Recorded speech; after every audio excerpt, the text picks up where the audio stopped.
il y a quand même une notion essentielle qu'on voulait partager avec la Flex TV, et c'est pour ça que je vais accueillir Guilain pour en parler, c'est l'effectuation, faire avec ce qu'on a. Bonjour Guilain. Bonjour Benjamin. Alors, ça fait Euh, des semaines ou des mois qu'ensemble on en parle de l'effectuation, etc. À chaque fois que j'en parle à d'autres gens, ils ne connaissent pas. Donc je me suis dit, là Guilain, si tu peux nous faire le cadeau de nous en parler, ce serait top. À toi, qu'est-ce que l'effectuation et comment on peut s'en servir actuellement? L'effectuation, bonjour Benjamin, je me présente rapidement. Guilain, ça fait 20 ans que je crée des startups ou que j'accompagne des startups en création. Donc j'ai eu des réussites, j'ai eu des échecs, j'ai eu des surprises, des très grosses surprises, un peu du genre c'est complètement improbable, mais ça arrive et ça met tout par terre. Et donc, j'ai cherché des solutions et des bases sur lesquelles travailler. Et il y a deux livres qui m'aident beaucoup et que je suis vraiment, et sur lesquels je bâtis mon accompagnement depuis maintenant 4 ans. Il y en a un, c'est l'effectuation, et le second, c'est le Lean Startup. Alors, pourquoi l'effectuation? Pourquoi le Lean Startup? Alors, l'effectuation, c'est quoi? L'effectuation, c'est, comme je fais là avec un post-it, c'est faire avec ce que l'on a, se débrouiller, penser et agir. Alors, est-ce que ça va fonctionner? Oui, on voit. Voilà. Ça fonctionne bien, Benjamin? C'est bon, on voit. Ok. Penser et agir en entrepreneur dans un monde incertain. Euh, Incertain, c'est vraiment ça le sujet. L'effectuation, je vais commencer par expliquer l'inverse de l'effectuation. Habituellement, on gère des situations qui sont des situations compliquées. On fait de la gestion de risque, on fait de la planification. C'est ce qu'on appelle la logique causale. Qu'est-ce que c'est qu'un environnement compliqué? Un environnement compliqué, c'est un environnement dont on est capable de définir le périmètre. Et alors, dans un environnement compliqué, évidemment, j'ai mes post-it qui se collent partout. Typiquement, hop, voilà. On part du présent, on a une vision stratégique pour aller vers un idéal. Et pour aller vers cet idéal, on déroule, donc on définit quelles sont nos nécessités, on met en place un budget, on cherche des moyens, on déroule un plan et on arrive à un résultat. Et il y a une différence entre le résultat et l'idéal, et on va dire que c'est une réussite. Mais néanmoins, si quoi que ce soit s'est passé entre-temps d'absolument imprévisible, eh bien, on n'arrive pas du tout au résultat et c'est un échec. Mais on se pose la question, quand on est en mode causal, de comment faire pour avoir ce que l'on souhaite. Et ça, c'est la grande différence dans une situation où on est vraiment en période de complète incertitude. Mettre en place un plan qui va nous permettre d'arriver à un point idéal, c'est partir du principe qu'entre maintenant et l'arrivée, tout va bien se passer. Or, en situation complexe, en situation incertaine, l'environnement est complexe. C'est-à-dire qu'on n'arrive pas à faire le périmètre. Typiquement, le monde actuel autour de nous est réellement complexe. On n'arrive pas à faire la liste de l'ensemble des variables et de temps en temps, il y a une variable qu'on n'a pas prévue. Donc, comme on ne l'a pas prévu, on n'a pas fait de gestion de risque sur cette variable et quand elle arrive, c'est la catastrophe.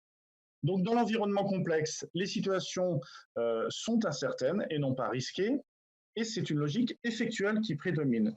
Et la logique effectuelle qui prédomine, c'est celle-ci. Je pars du présent.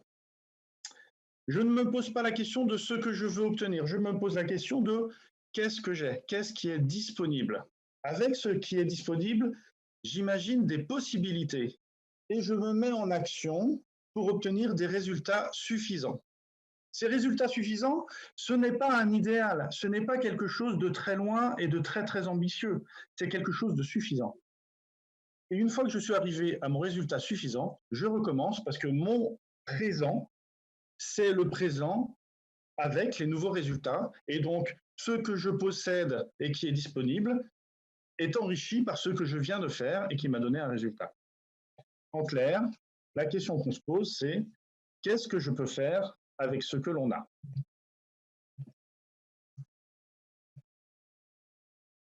Tu me coupes, hein, Benjamin, si tu as des questions. Ah, je te suis, je vois que tu as bossé, hein. Je ne sais pas si l'audience se Ouais, rend tu compte. vois, j'ai travaillé mes post-it. Ah, mais la valeur que tu nous donnes, je pense que ça peut changer vraiment des déclics dans la façon dont on considère l'aujourd'hui, nos boîtes, même nos vies, hein. Comment on fait? Je, je- Vas-y. je pense que cette notion de différence entre les deux modes, hein, le mode causal et le mode effectual, que j'ai découvert lors des journées francophones de l'effectuation là en janvier, et pourtant je travaille sur la question de l'effectuation depuis un moment, mais je n'avais pas compris ça. Pour moi, c'est un vrai déclic sur ces notions qui sont des notions d'idéal par rapport à ce qui est suffisant. Alors, dans l'effectuation, l'effectuation a été travaillée enfin, c'est un résultat de recherche, d'analyse sur le comportement des entrepreneurs. Comment est-ce que les entrepreneurs entreprennent vraiment? Et de là sont sortis 5 principes d'action. Donc, c'est un résultat de recherche. 5 principes d'action pour entreprendre dans un monde incertain et obtenir des résultats satisfaisants. Je vais vous les énumérer et je vous invite à lire le livre de Philippe Silberzan pour aller plus loin. Mais le premier, c'est vraiment essentiel, c'est faire avec ce que l'on a. C'est très intéressant parce que faire avec ce que l'on a, eh bien, on a tous quelque chose. Ça veut dire qu'on est tous capables d'entreprendre, ça veut dire qu'on est tous capables de démarrer avec qui on est, qu'est-ce qu'on sait faire, qu'est-ce qu'on possède, qui on connaît. Ça, c'est ce que l'on a. Ça se renouvelle tout le temps, évidemment, au fur et à mesure de nos actions, ça se renouvelle. Et c'est même intéressant quand on vient de sortir, quand on a fait une aventure qui s'est terminée par un échec. Moi, je l'ai vécu. On est dans l'échec, on essaye de s'en sortir, on trouve des solutions, mais vraiment, c'est pas très simple. Et on est assez nécessairement dans une spirale négative. C'est pas si simple d'en sortir. Soyez entourés, c'est intéressant. Mais il y a quand même une clé énorme, c'est de faire un petit feedback et de reprendre les éléments en se disant qu'est-ce que j'ai? Parce que oui, je n'ai pas réussi la dernière étape pour obtenir mon objectif idéal, mais j'ai réussi un certain nombre d'étapes préalables.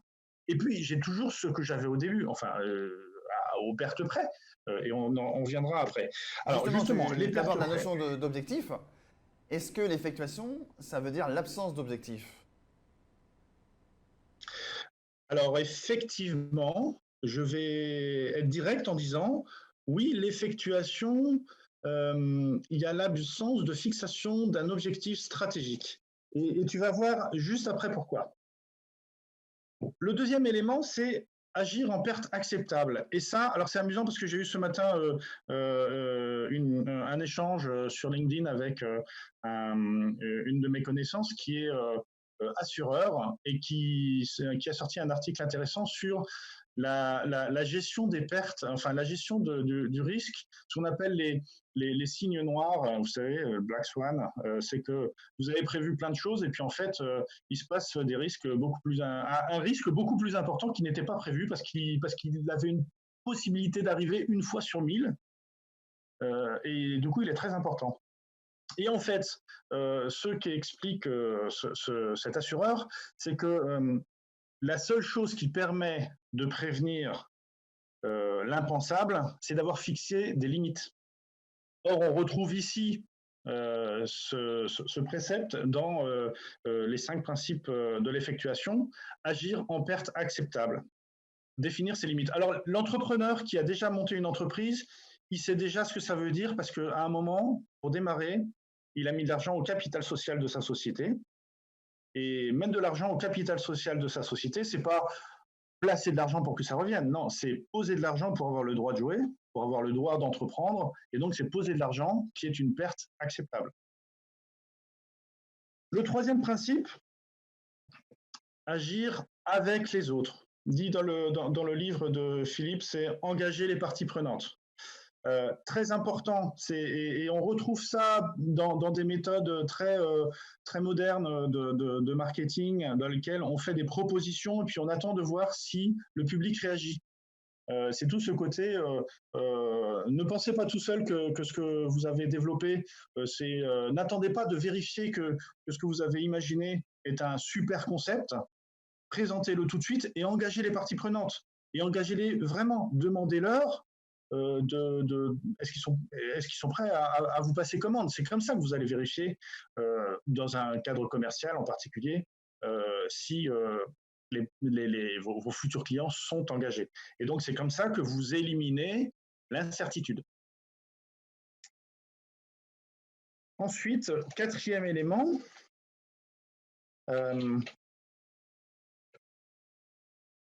faire avec les surprises. Alors ça, c'est pas très facile. Et c'est une vraie posture. On n'aime pas les surprises, normalement. Et puis, personne Non, n'aime on n'aime pas les surprises. On demande des business plans, on demande des projections, on demande donc des objectifs et des moyens qu'on met en face. Alors là, ce que tu dis, c'est que c'est pas possible. Enfin, c'est différent, quoi. Alors, très clairement, ma position par rapport au business plan.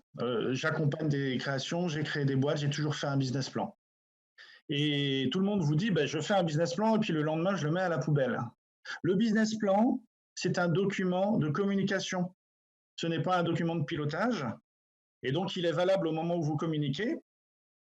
Et là où le business plan est très dangereux quand vous vous retrouvez face à des surprises, c'est que si vous avez promis d'arriver, de rester dans le business plan, au moment où, moi ça m'est arrivé en 2013 en pleine levée de fonds, une catastrophe, le plan s'écroule.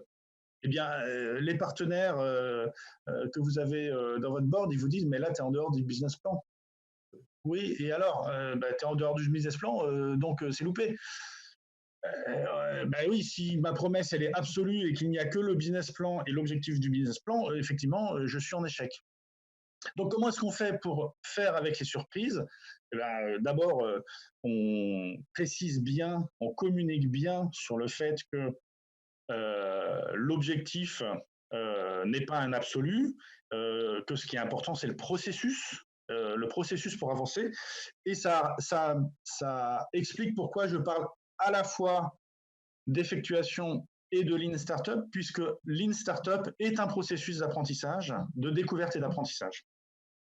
Dernier élément. Cinquième élément,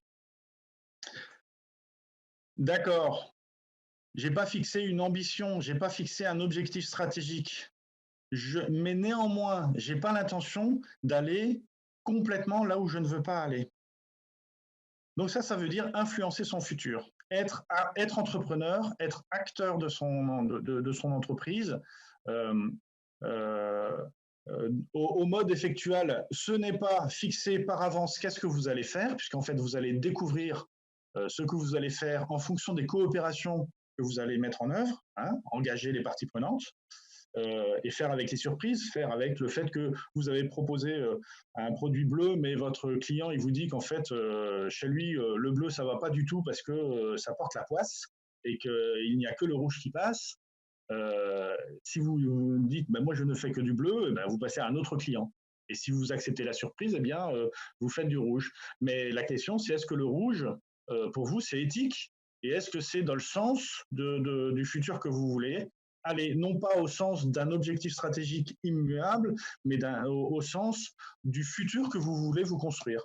Et donc, ça amène à remplacer l'objectif stratégique par une vision de ce que l'on veut faire, au sens de son engagement.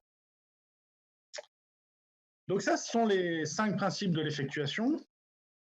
Et puis, moi, j'aime bien associer l'effectuation et Lean Startup parce que, notamment dans le cadre de la création des business models et du développement des entreprises, je pense qu'il y a un gros travail à faire sur l'idée que un marché ne préexiste pas. C'est-à-dire qu'on vous dit on va faire une étude de marché et puis on va vous définir comment est le marché et puis ensuite l'entreprise qui vient de se créer, elle va dire tiens là il y a 30 acteurs donc ça c'est un marché et moi je vais être le 31e et je vais me mettre au milieu et donc je vais rentrer en guerre avec les 30 autres et essayer de leur prendre un petit 30e de position pour trouver ma place. Et c'est pas comme ça que ça marche. En réalité, les entrepreneurs, ils font pas ça. Les entrepreneurs, ils se disent, tiens, il y a ces gens-là qui font ces choses-là, et puis je vais essayer de découvrir où est-ce qu'il y a un petit peu de position, ou qu'est-ce que je peux proposer de différent.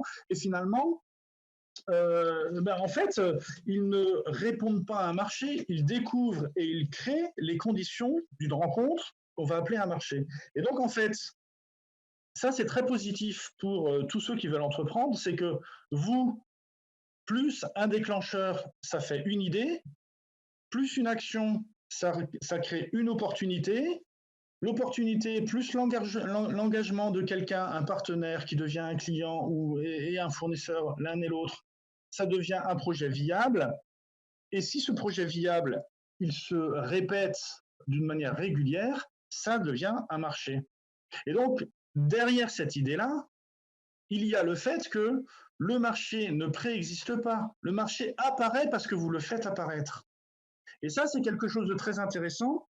Et on va le retrouver dans la notion Lean Startup, qui est une boucle d'apprentissage, test, apprentissage, amélioration et boucle vertueuse.